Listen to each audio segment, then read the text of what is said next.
Bolj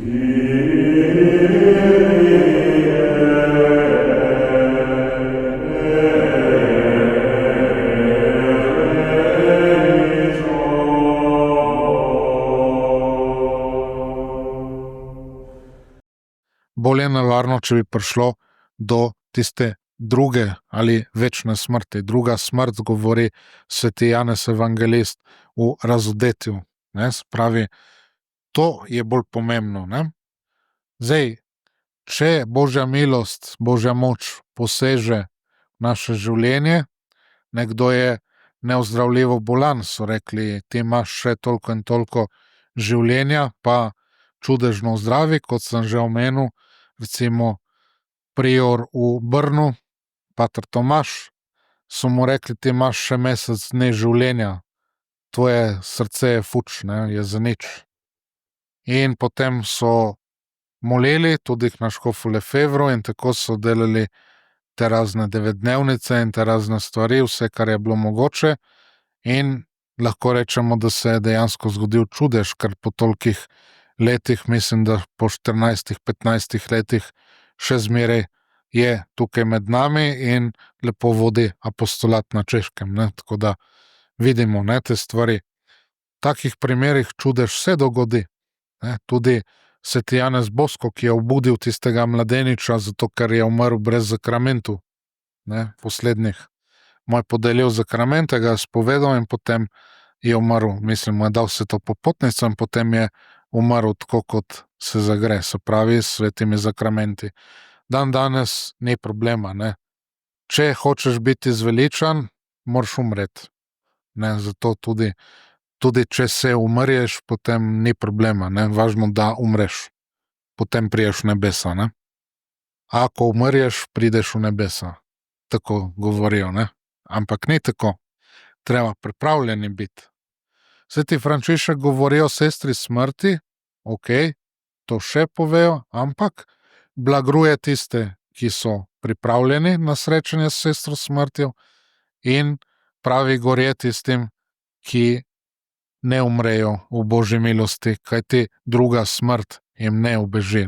Tako nekako govori, zdaj nisem natančno to citiral, tako da to govori on.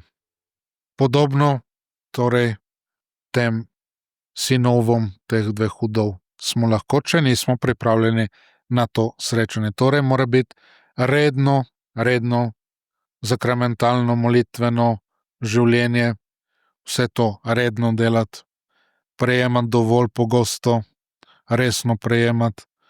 Če je kakšna resna bolezen, če so kakšne take stvari, poklicati duhovnike cerkve, kot smo preden smo dobili še enega bodočega člana, upamo, da zelo kmalu, da bo tudi član, v smislu, da bo krščen, smo lepo blagoslovili nosečo mater, da bi bil porod tako, kot je treba, očitno tudi to je malo pripomoglo zraven, tako da tudi take stvari, tudi za kakšne blagoslove, tudi za te zadeve, da pokličemo duhovnike.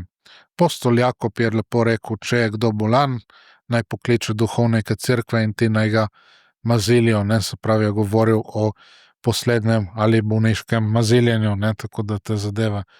Tudi to, če je potrebno, se pravi, če je toliko resna zadeva. Sicer pa vsaj, da se človek lepo spove grehu, da se obhaja in te zadeve. Tudi to. Da ne bi bilo, toliko ljudi gre neprevidenih na oni svet. Pol rečejo, ja, sej tudi danes, ko sem se ustavil tam v nekdanjih župnijah, ja, ma sej važno, da ni trpel. Kaj zdaj to pomeni važno, da ni trpel? Sem rekel, ma kako ni trpel? Vaš mož, sem rekel, sej 2 leti sigurno je imel velike težave tudi z boleznijo in te stvari, sem rekel, je tudi trpel, kako da ne?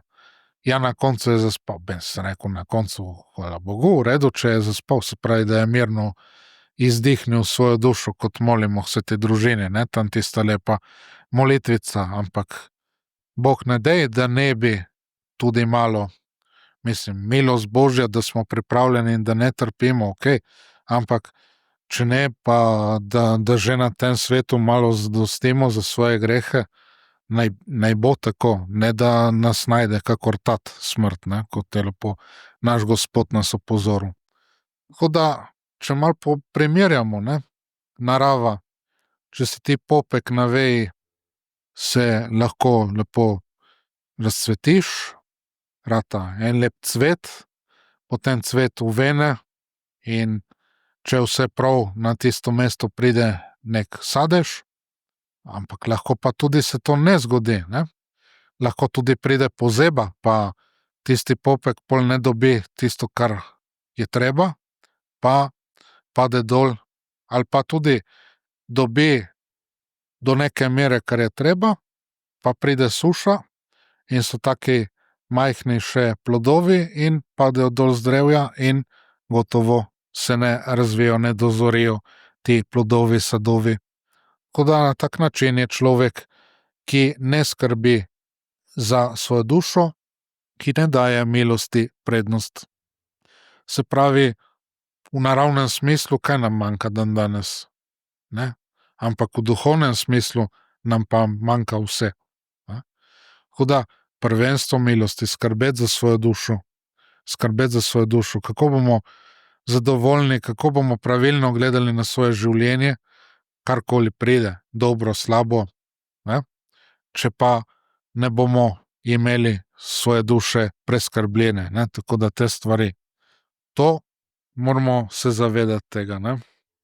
Živel je v Neaplju en duhovnik, Don Dolindo Ruotolo, kot duhovnik, ker je bil pač svetnik, svetniški, božji služabnik, sem rekel, ne, ker je imel sposobnosti tudi bilokacije in tako naprej, kot njegov bližnji prebivalec kampanje, ne, se pravi Pater Pi, ne, je imel te neke sposobnosti in tudi on je imel težave, ker je 10 let moral preživeti kot suspendirani duhovnik, ne.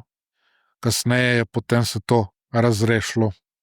Ampak ne moramo govoriti, da smo v istem položaju, ker on je pač umrl 70. leta, ne, se pravi, kadar je potem Novo Sordo prišel v uporabo.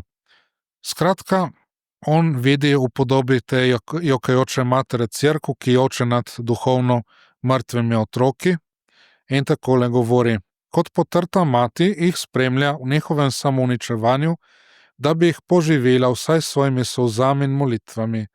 Svojim neutolažljivim jokom kliče na pomoč Jezusa in ga prosi, naj nekaj ukrene, da bi zaustavil njihovo pot pogubo in jim spet podaril življenje.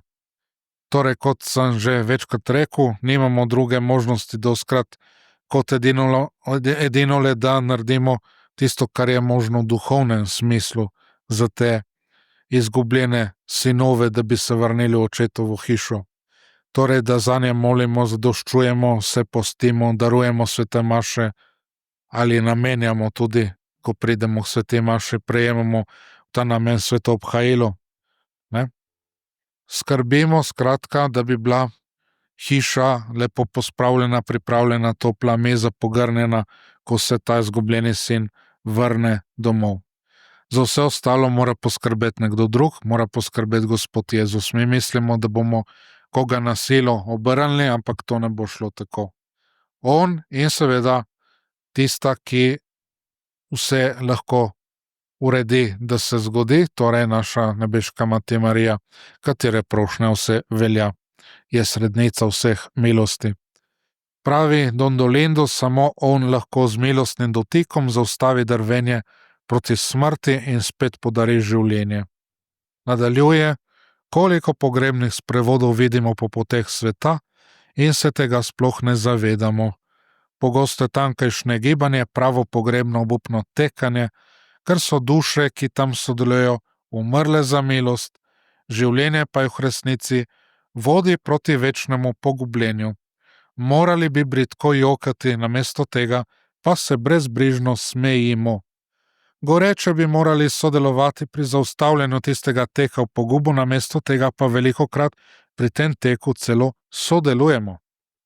Torej, strinjamo se z Don Dolindom, veliko odgovornosti imamo zlasti do naših odraščajočih in mladih, koliko, pravi, je zlasti danes nevarnosti, ki ubijajo duše mladih, in koliko teh nezrelih cvetov je odrezanih z žive rastline ter vrženih v blato, da tam zgnijejo.